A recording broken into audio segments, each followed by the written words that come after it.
Quel est le secret de votre joie? Lao Tzu a dit, oh ça. Pour cela, vous faites une chose, tous. Commencez aujourd'hui, d'accord? C'est un exercice simple que tout le monde doit faire. À la fin de la journée, asseyez-vous sur votre lit et repensez à toute votre journée.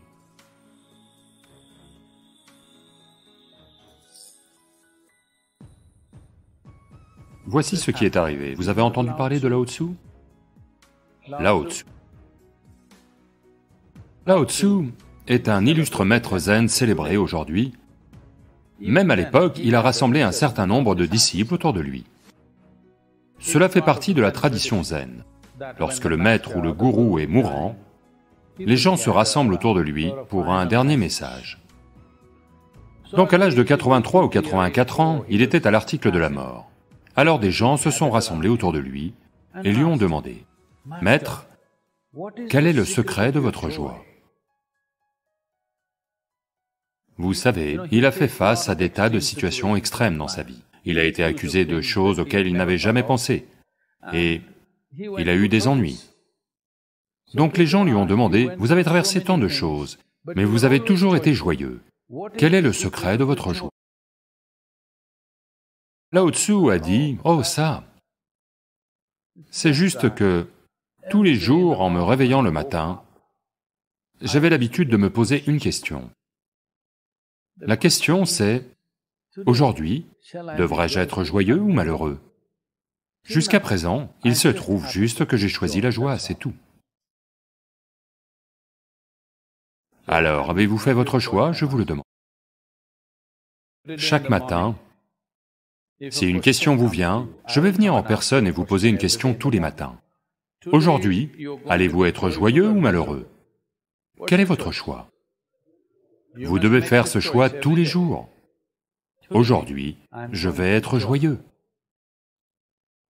La joie n'est pas un but en soi. C'est juste que lorsque vous êtes joyeux, vous êtes agréable envers le monde. Lorsque vous êtes joyeux, vous pensez de façon sensée. Lorsque vous êtes joyeux, vous n'allez pas faire des choses stupides contre vous-même. Il n'y a personne qui n'a jamais été heureux. Tout le monde a été heureux. Mais le problème, c'est qu'ils ne sont pas capables de le maintenir, c'est tout. Donc, vous n'avez pas à vous imposer des résolutions, juste de petits outils pour vous assurer de ne pas sombrer.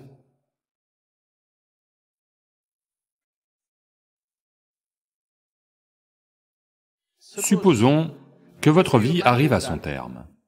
Vous êtes sur votre lit de mort, demain vous allez mourir. Si vous regardez en arrière, est-ce que tout cela en valait la peine? Avez-vous fait des choses que vous vouliez vraiment faire?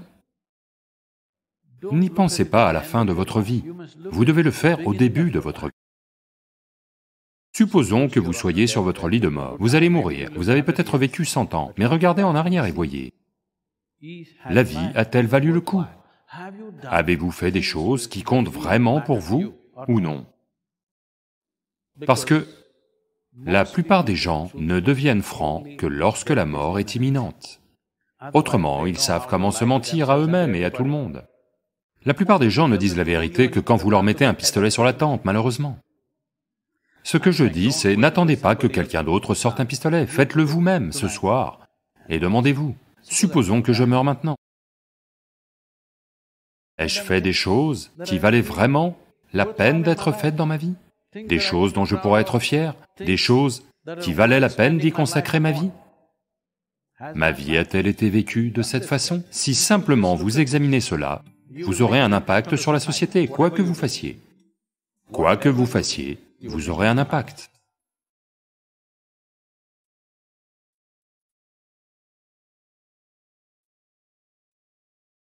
On ne sait pas ce que vous pouvez et ne pouvez pas faire dans votre vie. Si vous allez devenir l'homme le plus riche du monde, ou la plus belle femme de la planète, gravir le mont Everest, ou battre Monsieur Bolt aux 100 mètres, je ne sais rien de tout ça. Mais chacun de vous peut s'efforcer de devenir un être humain merveilleux, et personne ne peut vous en empêcher. Ni les gens, ni les situations du monde, ni les intempéries ne peuvent vous empêcher de vouloir être un être humain merveilleux, personne pour vous arrêter. Donc je veux que vous fassiez une chose simple. Écrivez 3 choses. Écrivez 3 choses lorsque vous rentrez chez vous, qui, selon vous, font qu'un être humain est un être humain merveilleux. Juste 3 choses. Et faites-en une réalité dans votre vie, ce que vous pensez être le plus élevé. Ne faites pas ce que je veux, s'il vous plaît, faites ce que vous voulez. Dans votre vie, si vous ne faites pas ce que vous voulez, ça va devenir une vie gâchée. Vous n'avez pas à faire ce que quelqu'un d'autre veut, mais 3 choses qui, selon vous, feront d'un être humain un être humain vraiment merveilleux. Ces 3 choses, faites-en une réalité.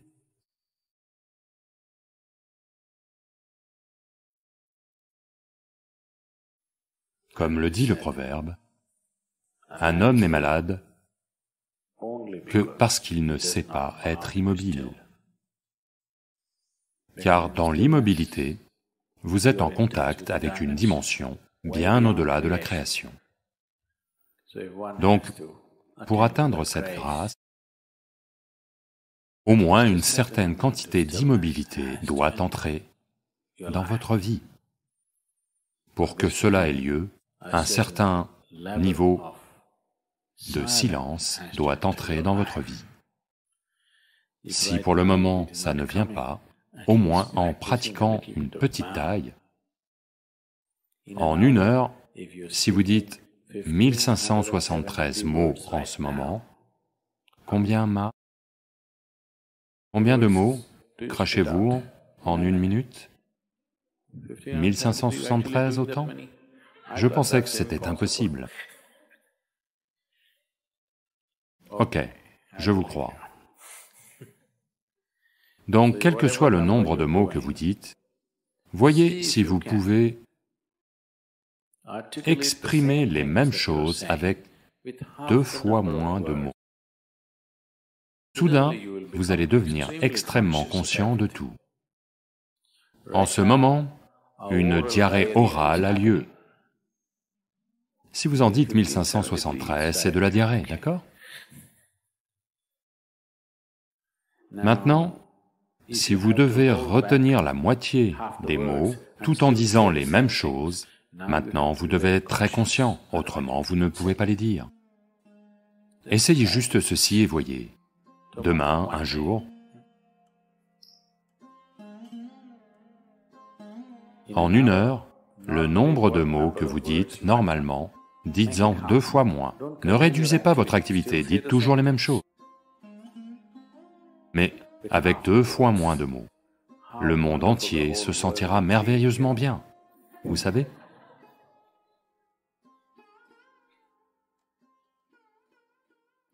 Le monde sera un endroit merveilleux, je vous le dis, demain, si tout le monde fait ça. De nombreux mariages seront sauvés.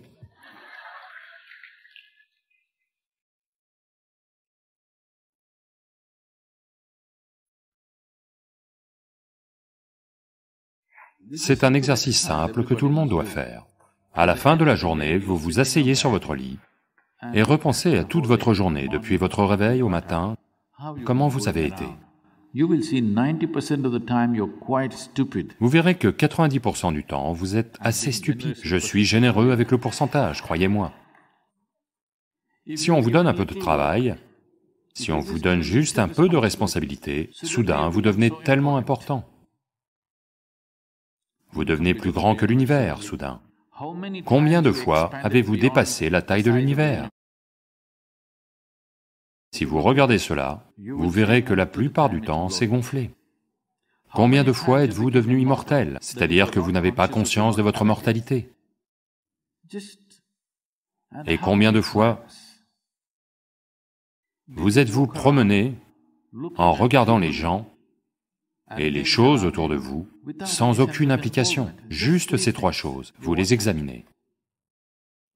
Vous verrez, vous allez devoir rire toute la nuit. Ne commencez pas à pleurer. Apprenez simplement à rire de votre stupidité. Vous verrez que toutes les bêtises que vous portez vont très vite se transformer en fumier. Et le fumier est bon pour la croissance, vous savez? Oui.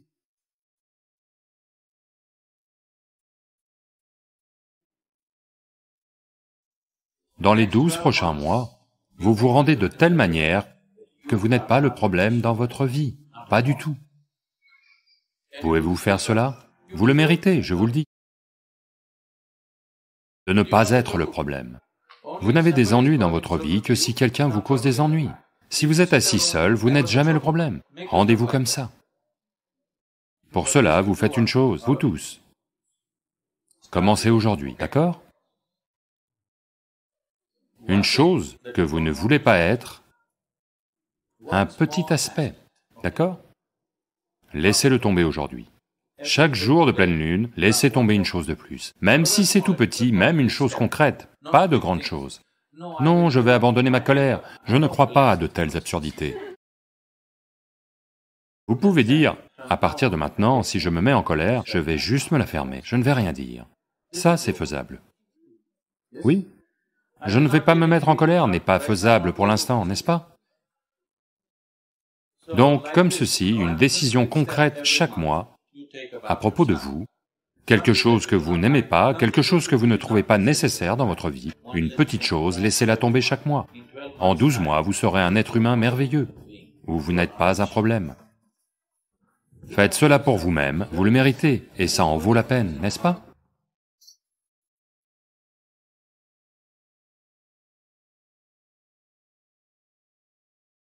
Sadhguru, je voulais savoir, quand nous sommes silencieux, nous sentons encore que l'esprit bavarde, ce qui nous dérange toujours.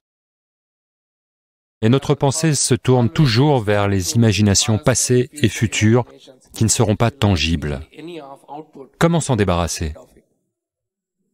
Il y a beaucoup de pensées à propos de cette absence de pensée. Absence de pensée, mental vide, ces termes ont été propagés partout. Et ces termes ont été mal compris et transformés en toutes sortes de choses. Et les gens cherchent comment arrêter leur mental. Il a fallu des millions d'années d'évolution pour obtenir un mental avec ce genre de capacité. N'est-ce pas? Des millions d'années, d'énormes quantités de travail de la nature pour que vous ayez aujourd'hui un esprit de ce genre de portée. Et maintenant, vous voulez l'arrêter. Pourquoi est-ce que vous voulez l'arrêter? Si votre mental produisait constamment un plaisir absolu pour vous, penseriez-vous à comment arrêter ce mental? Voudriez-vous? Non.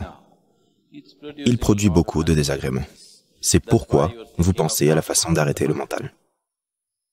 C'est la première chose. Partout où vous allez dans le monde, cela a tellement marqué l'esprit des gens. Si vous leur dites, vous méditez, ils disent, mais Sadhguru, je ne suis pas capable d'arrêter mon mental. J'ai dit, cela n'arrivera qu'après que vous ayez arrêté vos reins, votre foie, votre cœur. Vous arrêtez toutes ces choses, alors le mental s'arrêtera aussi. Vous voulez que ça s'arrête? Non. Alors pourquoi voulez-vous que le mental s'arrête? Pourquoi avez-vous un préjugé si horrible contre l'esprit? Cela ne vous dérange pas si votre cœur bat, vous pouvez méditer. Cela ne vous dérange pas si votre foie fonctionne, vous pouvez méditer. Vos reins fonctionnent, vous pouvez méditer. Si votre cerveau fonctionne, vous ne pouvez pas méditer? Quel est le problème? Vous semblez avoir quelque chose contre l'intelligence, n'est-ce pas? C'est la conspiration du stupide contre l'intelligence humaine, pour laquelle méditer signifie que le cerveau doit être gelé. Non. Vous n'avez pas besoin de geler votre cerveau. Nous en avons discuté hier encore. Nous allons vous initier à Shambhavi. C'est un processus simple, il y a plusieurs façons de le faire, ça c'est un moyen simple, mais c'est un processus puissant. Si vous êtes assis ici, vous verrez, votre corps est là, votre mental est quelque part, qui vous êtes est ailleurs. Une fois qu'il y a un espace entre vous et votre mental, alors ce que le mental fait ou ne fait pas n'est pas un problème. C'est comme si vous étiez coincé dans les embouteillages. Vous savez, vous luttez dans le trafic. C'est une expérience en soi. Supposons que vous êtes debout sur la colline de Chamundi ou que vous flottez dans une montgolfière et vous regardez tout le trafic. Très paisiblement, la circulation. Pourquoi? Il y a une distance, n'est-ce pas? Quand vous êtes dedans, le trafic. C'est une expérience différente.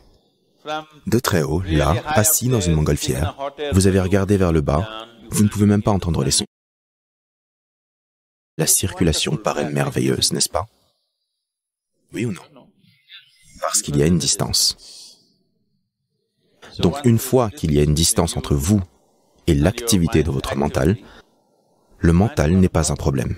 Le mental est un miracle, ce n'est pas un problème. Et de toute façon, si les pensées arrivent continuellement, si vous avez une diarrhée mentale, de toute évidence, vous avez mangé de la mauvaise nourriture, n'est-ce pas? Oui. Vous avez une diarrhée physique. Vous avez mangé de la mauvaise nourriture, n'est-ce pas? Si vous avez une diarrhée mentale, vous avez évidemment consommé quelque chose de mauvais.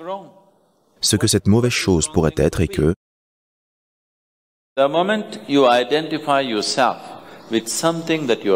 dès que vous vous identifiez avec quelque chose que vous n'êtes pas, alors ça en est fini de vous. Votre mental est une diarrhée constante. Il n'y a pas d'autre moyen. Faites ce que vous voulez, essayez aussi fort que vous voulez, ça ne va pas s'arrêter. Si vous ne vous identifiez pas avec quelque chose que vous n'êtes pas, vous savez comment être avec tout, vous savez comment tout utiliser, mais vous ne vous y identifiez pas, alors vous verrez, si vous êtes assis ici, simplement l'esprit sera comme ceci. Si vous voulez l'utiliser, vous pouvez l'utiliser. Sinon, il sera comme ça. En ce moment, vos mains sont comme ça. Ou les tenez-vous statiques car ces Noëls vont se promener partout? Non. Vous pouvez les mettre comme ça. Vous pouvez les mettre comme ça, vous pouvez les mettre comme ça. Si vous voulez les utiliser, vous pouvez les utiliser. Donc c'est un instrument utile. Supposons que vos mains deviennent comme ça. Vous savez que certaines personnes sont devenues comme ça? Oui ou non? Si cela devient comme ça, vous deviendrez ridicule, n'est-ce pas?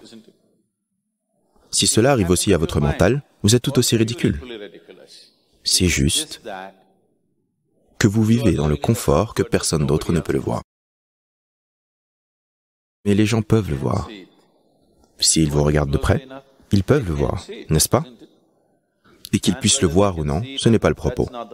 Le fait est que la faculté la plus importante de votre vie est incontrôlable. Peu importe qu'ils puissent le voir ou non, ce n'est pas le problème. Le problème est que la faculté la plus importante dans votre vie est hors de contrôle, faisant ses absurdités tout le temps, ne faisant pas ce que vous voulez qu'elle fasse. Donc, si vous devez être libéré de cette maladie, vous devriez arrêter de manger de la mauvaise nourriture. Mauvaise nourriture ou nourriture erronée signifie que vous vous identifiez à des choses que vous n'êtes pas. Si vous êtes assis ici, si vous n'êtes pas identifié avec ceci ou cela, alors vous verrez que tout va bien. Alors votre mental fera ce que vous voulez qu'il fasse. Ou alors il va simplement rester là, et c'est comme ça que ça devrait être. Le mental ne devrait pas raconter ses propres histoires tout le temps. Il devrait raconter l'histoire que vous voulez qu'il raconte, n'est-ce pas? Sinon, c'est une nuisance considérable.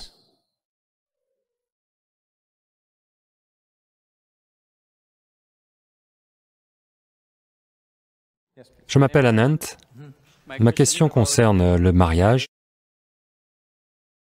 le divorce. Je suis marié. Non, ce sont deux choses différentes. Mariage.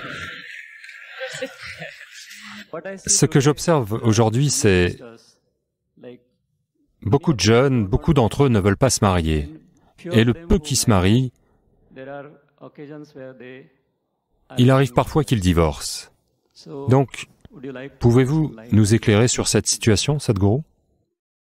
Vous voyez, vous devez comprendre l'institution du mariage. Il s'agit d'apporter un certain caractère sacré aux besoins simples et basiques que chaque être humain a. Il y a des besoins physiques, il y a des besoins psychologiques, il y a des besoins économiques, des besoins émotionnels, des besoins sociaux, différents besoins. Pour assouvir toutes ces choses, on a mis en place une institution appelée mariage où tout cela peut être géré judicieusement.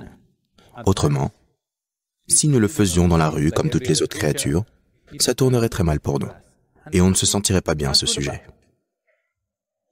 Donc, pour apporter un certain sens de l'organisation, une certaine esthétique, une certaine stabilité, parce que un homme et une femme qui s'unissent amènent naturellement une nouvelle vie, c'est, comparé à toute autre créature, c'est la vie la plus fragile, qui nécessite un maximum de soutien.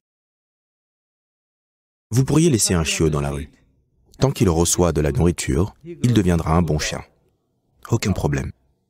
Mais pas avec un être humain. Il n'a pas seulement besoin de soutien physique, il a besoin de diverses attentions et avant tout d'une situation stable. Qu'il y ait besoin ou non du mariage dans la société, certains en débattront à 18 ans, parce que leur corps physique réclame la liberté.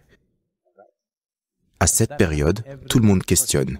Le mariage est-il vraiment nécessaire? Pourquoi ne peut-on pas vivre juste comme on veut? Mais quand vous aviez 3 ans, vous chérissiez le mariage immensément. Un mariage stable immensément, n'est-ce pas? Oui ou non? À nouveau, quand vous atteignez 40-50 ans, vous êtes 100% pour le mariage. Entre 18 et 35 ans, vous questionnez tout le processus. Parce que quand le corps physique est dominant, à ce moment, si vous lui cédez, alors il remettra en question chaque institution. C'est de la liberté nourrie aux hormones, ok? Votre intelligence a été détournée par les hormones. Alors vous remettez en question les principes fondamentaux de toute chose. Je ne dis pas que le mariage est la chose, mais avez-vous une meilleure alternative? Si vous avez une meilleure alternative, au diable le mariage. Mais vous n'avez pas trouvé de meilleure alternative. Parce qu'une situation stable est un must. Pour un enfant, une fois que vous avez un enfant, c'est un projet sur 20 ans. Vos caprices et vos fantaisies vont changer, vos émotions vont changer. Si c'est comme ça, ne vous mettez pas dans de telles situations. Il n'est pas obligatoire pour tout le monde de se marier. C'est bien, vous disiez que les gens se demandent s'ils doivent se marier ou non, j'en suis heureux. Ce n'est pas nécessaire pour tout le monde. Mais si vous vous lancez dedans, et surtout si vous avez des enfants, vous devez comprendre. C'est un projet de minimum 20 ans, que ça vous plaise ou non. Sinon, vous ne devriez pas vous engager dans ce genre de projet. Vous n'entrez pas dans un projet pour finalement le laisser à moitié fini et vous en aller, n'est-ce pas? C'est votre choix. Mais au moins, vous choisissez consciemment. Vous n'êtes pas obligé de vous marier parce que tout le monde se marie. Vous n'avez pas à parler de mariage et de divorce en même temps, comme s'ils venaient ensemble. C'est une idée purement américaine. Vous pensez au mariage et au divorce ensemble. Personne ne pensait au divorce dans ce pays jusqu'à récemment, n'est-ce pas? Donc si ça arrive, si quelque chose arrive, quelque chose a vraiment mal tourné entre deux personnes et ils doivent se séparer, ça se produit inévitablement de toute manière. Vous n'avez pas besoin de le prévoir au moment du mariage. Pourquoi devriez-vous jamais avoir à parler de mariage et de divorce en même temps? C'est un crime.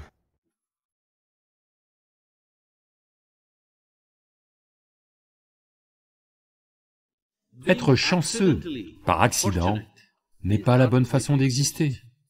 Cette affaire de destinée est une bonne assurance pour couvrir votre échec. Ce qui croise notre route n'est pas entre nos mains, mais ce qu'on fait avec est à 100% entre nos mains. Sadhguru, j'ai travaillé très dur pour être parmi les premiers aux examens d'entrée et avoir une place ici. Mais mon frère me dit que c'est ma destinée qui m'a fait arriver ici. Est-ce vraiment ma destinée ou mon travail acharné qui m'a fait arriver ici? Votre frère, où est-il arrivé?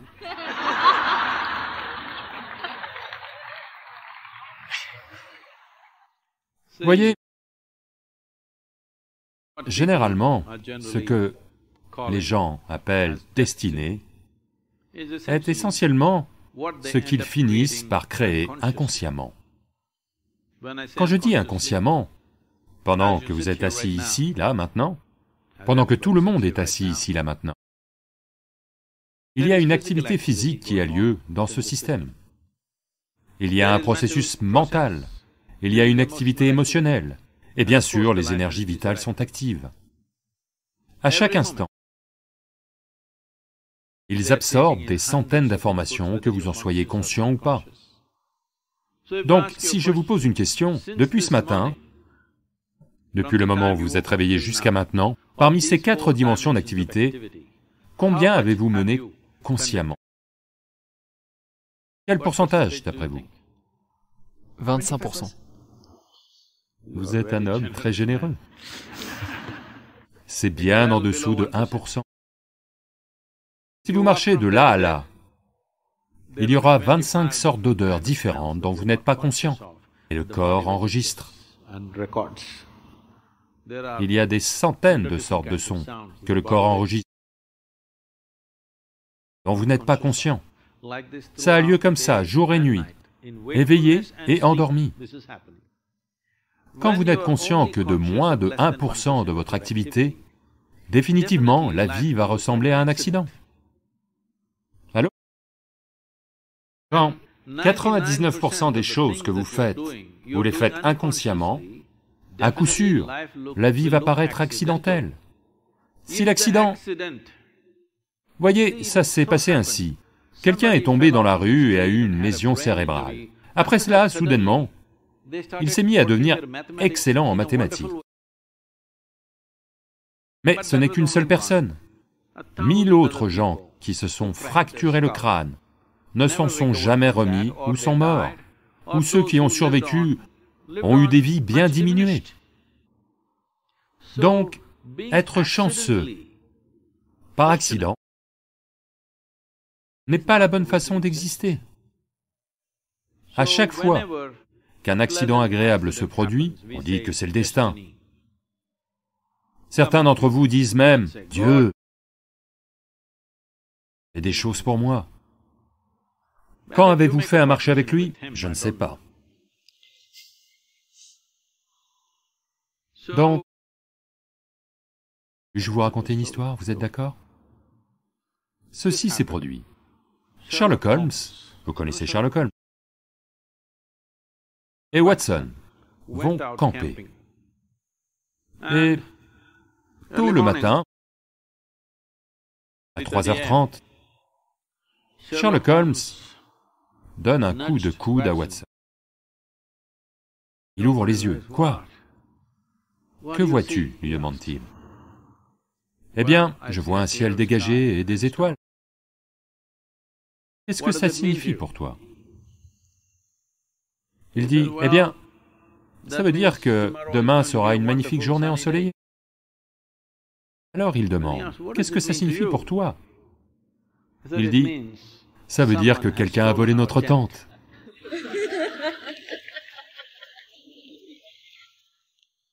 Donc, nous ne savons pas ce qui a disparu, et des choses peuvent arriver ici et là par chance, mais ce n'est pas comme ça que la vie fonctionne.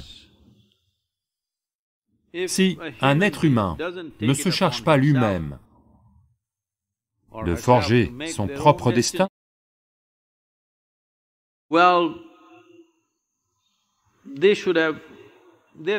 ils ont encore un problème d'évolution.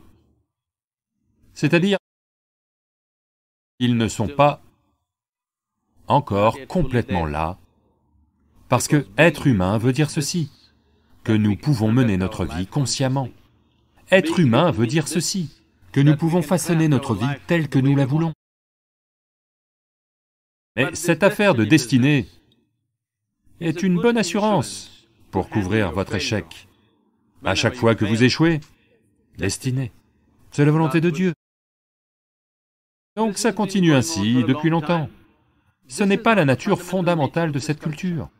Dans cette culture, on vous a enseigné, depuis l'ancien temps, votre vie est votre karma. On vous l'a dit ou non? Personne ne vous a dit qu'il y a un Dieu là-haut qui va faire des choses pour vous. On vous a toujours dit, votre vie est votre karma. Cela veut dire que votre vie est votre création. Pas l'influence interstellaire sur vous. C'est vous. Quoi qu'il en soit, il y a des millions de choses qui nous impactent, mais ce que nous en faisons, c'est quand même nous, n'est-ce pas? Ce qui nous tombe dessus n'est pas entre nos mains. Ce qui croise notre route n'est pas entre nos mains. Mais ce qu'on en fait est à 100% entre nos mains. Il faut que je vous raconte ceci. La première fois que je suis allé à Coimbatore et que nous avons commencé à mettre le centre de yoga en place, ce pays est comme ça, c'est très étrange. Maintenant, ils sont tous là à applaudir. Et à cette époque, simplement des rumeurs et « Oh, ils font de la drogue, ils font autre chose, ils sont là pour faire du braconnage, ils tuent des tigres, ils tuent des éléphants, toutes sortes de choses. » Les rumeurs circulent, même les médias ont rapporté ce genre de choses. Puis, 100 personnes importantes de la ville se rencontrent et disent « Ce yoga se propage comme la peste. » Ce sont les termes. Nous devons faire quelque chose. Alors une tête brûlée dit, on n'a qu'à remplir un camion de gens et tout démolir. Parce qu'à cette époque, le centre de yoga tout entier se résumait à quelques abris avec des toits en chaume. Donc ils décident qu'ils veulent venir, raser le tout et en être débarrassés.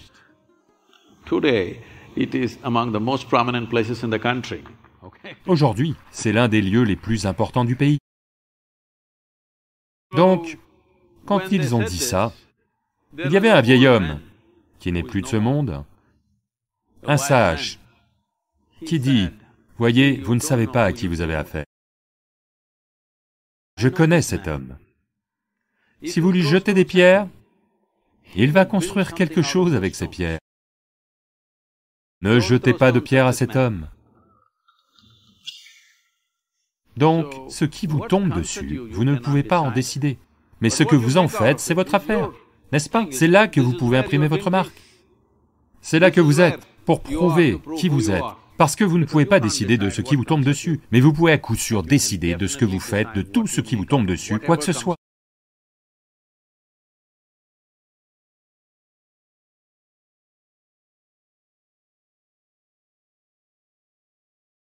En général, on a tous à peu près la même taille de crâne.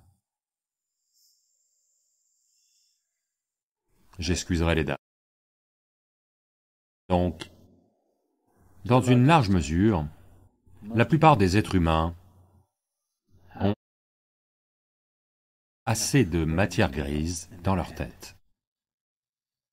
Tout le monde, à part quelqu'un qui peut être né avec une grave déformation, presque tous les êtres humains ordinaires ont ce qu'il faut pour faire la vie. Mais pourquoi est-ce que le cerveau d'une personne étincelle de génie, le cerveau d'une autre personne étincelle de douleur et de souffrance et de tension et de stress et que sais-je encore? Toutes les choses les plus affreuses que personne ne veut ont lieu dans le mental des gens. Donc, est-il question d'intelligence supérieure? Est-il question d'une influence magique venant de quelque part? Ou est-il question d'apporter l'équilibre nécessaire en vous pour que vous deveniez disponible à la magie de la vie? Une intelligence biaisée, aussi intelligente qu'elle puisse paraître à la périphérie, ne peut pas faire que cette vie ait lieu de façon belle. Par-dessus tout, il faut de l'équilibre. De l'équilibre à tous les niveaux. Autrement, notre propre corps et notre propre cerveau vont fonctionner contre nous, au point que la seule idée ou la seule forme de relaxation aujourd'hui dans le monde, soit leur sommeil, soit la boisson, soit la drogue, tout ce que vous essayez de faire est de ne plus avoir de cerveau pendant un certain temps. Parce que le cerveau est devenu une telle nuisance. Si vous n'en aviez pas un, vous seriez au moins en paix, oui? Ce qui a pris des millions d'années d'évolution à accomplir, aujourd'hui est devenu une nuisance. Ce qui est le plus grand miracle de cette forme humaine est devenu une machine à fabriquer de la souffrance. Il y a beaucoup d'aspects.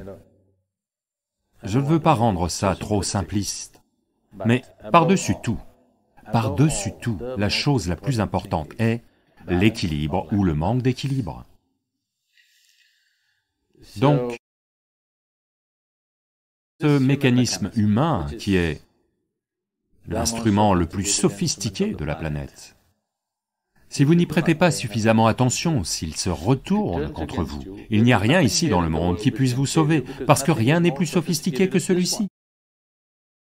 Parce que ceci est du plus haut niveau d'évolution et de sophistication. Si ceci se retourne contre vous, personne ne pourra vous sauver. Donc pour que ceci ne se retourne pas contre vous, pour connaître l'intégralité de ce qu'est ceci, ça va nécessiter un certain niveau d'attention, mais pour apporter de l'équilibre à ceci, ça ne demande pas grand-chose. C'est juste que vous faites certaines choses fondamentales complètement de travers. C'est tout. Pour connaître l'intégralité de ce qu'est ceci, c'est beaucoup d'attention, de temps, d'éducation, d'assistance, d'orientation, tant de choses entrent en jeu. Mais pour amener un sens d'équilibre raisonnable en vous, ça ne demande pas grand-chose. Vous vous y prenez fondamentalement mal avec quelques petites choses dans la vie. Quand je dis fondamentalement mal, une chose c'est que, pour que tout le monde comprenne, toute expérience humaine est générée de l'intérieur. Est-ce ainsi? Toute expérience humaine est générée de l'intérieur. Donc à tout moment, si vous vous sentez heureux ou malheureux, misérable, joyeux, extatique, en grande souffrance, peu importe ce qui se passe, quelle est votre expérience, plaisante ou déplaisante, juste savoir que ça a lieu de l'intérieur, et ça ne peut avoir lieu que de l'intérieur. Vous pouvez recevoir des stimuli externes, ou vous pouvez créer vos propres stimuli, mais essentiellement, ça a lieu de l'intérieur. Cette seule chose, si elle n'est pas comprise, quand vous vous sentez malheureux, si vous pensez que c'est celui-ci, vous êtes fichu. Vous êtes juste...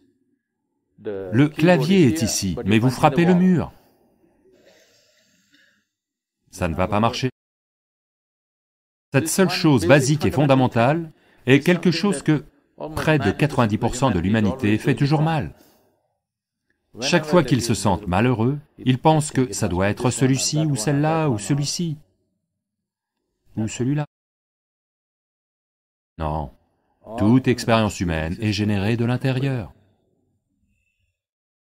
Si quelque chose est ressenti comme désagréable, la première chose est de regarder ça. Qu'est-ce que je fais de travers ici? Est-ce que je mange mal? Est-ce que je dors mal? Suis-je mal assis? Est-ce que je respire mal? Est-ce que mon cœur bat mal? Quelque chose... Ma propre chimie va mal. Quelque chose ne va pas avec ceci, pas avec cela. Donc dès l'instant que vous pensez qu'en frappant le mur vous pouvez réparer celui-ci, vous avez commis une erreur fondamentale. Plus vous essayez, plus vous vous en éloignez. Donc, cette possibilité d'apporter de l'équilibre au système, en premier lieu, est la nature fondamentale du yoga. Les formes les plus basiques de yoga, que ce soit, vous savez, beaucoup d'entre vous pratiquent probablement Nadi Vibhajan, ou Yoga Namaskar, ou Surya Namaskar, ou Surya Kriya, ce sont toutes des formes basiques de yoga. La première chose est d'apporter l'équilibre. Une fois qu'il y a de l'équilibre, ensuite vous pouvez construire une tour par-dessus ça. S'il n'y a pas d'équilibre, quoi que vous construisiez ne fera que créer plus de problèmes. Plus vous êtes basique, mieux c'est. Donc c'est ce que recherche une grande partie de l'humanité. D'une façon ou d'une autre, restez basique. Parce que si vous construisez quelque chose, c'est une expérience horrible quand il n'y a pas d'équilibre fondamental. Tout ce qui s'élève sans équilibre est un gros problème. Donc le mieux est de s'allonger, de rester près du sol. Si vous devenez grand, ce sera un problème, donc restez au minimum. Toute une partie de l'humanité s'est réduite à la chose la plus petite possible dans leur vie. Si je n'ai pas d'ennui, c'est déjà bien. Toute une partie de l'humanité C'est un sérieux gaspillage de travail évolutif. Ce qui s'est passé sur cette planète dans les derniers millions d'années, faire évoluer la vie de sa forme la plus simple à ce qu'elle est aujourd'hui, c'est juste un gaspillage de tout le processus. Et la Terre-Mère ne va pas vous laisser vous en tirer. Vous allez en payer le prix. Si vous essayez de faire repartir la vie en arrière, elle va s'assurer que vous en payez le prix. Donc, au lieu d'essayer de faire ceci, cela, tant de choses, la première chose est de faire quelque chose pour apporter de l'équilibre. La première étape est juste ceci, que tout ce que je génère intérieurement en moi, sous forme d'expériences, de sensations douloureuses, plaisantes, merveilleuses, horribles, quoi que je traverse, est essentiellement généré intérieurement par moi, et personne d'autre que moi. D'autres peuvent aider, vous savez, d'autres aident. Si vous êtes malheureux, certaines personnes vont l'alimenter et aider, si vous êtes joyeux, certaines personnes vont alimenter ça et aider. Il y a différents types de gens autour de nous. Ils vous assistent comme ils connaissent leur vie. Mais essentiellement, c'est votre création. C'est l'aspect fondamental du yoga. Le premier enseignement qui est apparu était que c'est votre karma. Ça veut dire que c'est votre création. Votre vie et l'expérience de votre vie sont entièrement votre création. Si cette chose ne pénètre absolument pas en vous, vous n'allez pas faire les changements nécessaires. Vous pensez encore, oui, je sais que c'est mon karma, mais vous savez, mon mari, ce qu'il a fait? Vous ne pouvez pas régler ça. D'abord, vous comprenez, ceci est ma création, entièrement ma création. Dès que vous voyez ça, vous avez la capacité de le changer. Je le vois, mais... Vous savez ce qu'ils m'ont fait hier? Maintenant, vous ne pouvez pas le changer. Peu importe qui a fait quoi. Ce qui se passe en vous, votre expérience de votre vie, est entièrement votre création. C'est votre karma. Karma ne signifie pas quelque chose qui vous tombe dessus de quelque part. Karma signifie votre action, c'est votre création, c'est votre fait. Donc, si vous réglez juste cette seule chose, créer l'équilibre nécessaire se fera automatiquement. Une fois qu'il y a l'équilibre, alors vous voudrez essayer beaucoup de choses. Autrement, je parle de tant de choses là-haut dans le ciel. Vous ne serez qu'un spectateur. Vous ne serez pas celui qui vole. Vous ne serez qu'un spectateur, parce que quand il n'y a pas d'équilibre, vous ne voulez pas décoller de 5 cm du sol. Donc ceci est une chose fondamentale. On a parlé de ceci de nombreuses façons. Mais si vous voulez utiliser toutes les possibilités, si vous voulez exploiter toutes les possibilités de ce corps, de ce cerveau, de cette possibilité humaine, de cette conscience que nous appelons être humain, alors la première chose est ceci, que vous compreniez et mettiez ça en place en vous absolument, que la qualité de ma vie est entièrement ma création, celle de personne d'autre et personne d'autre. Si vous réglez cette seule chose, l'équilibre viendra. Une fois que l'équilibre est là, j'ai hâte de vous emmener à des endroits où seuls des gens équilibrés peuvent marcher. Les autres ne peuvent pas.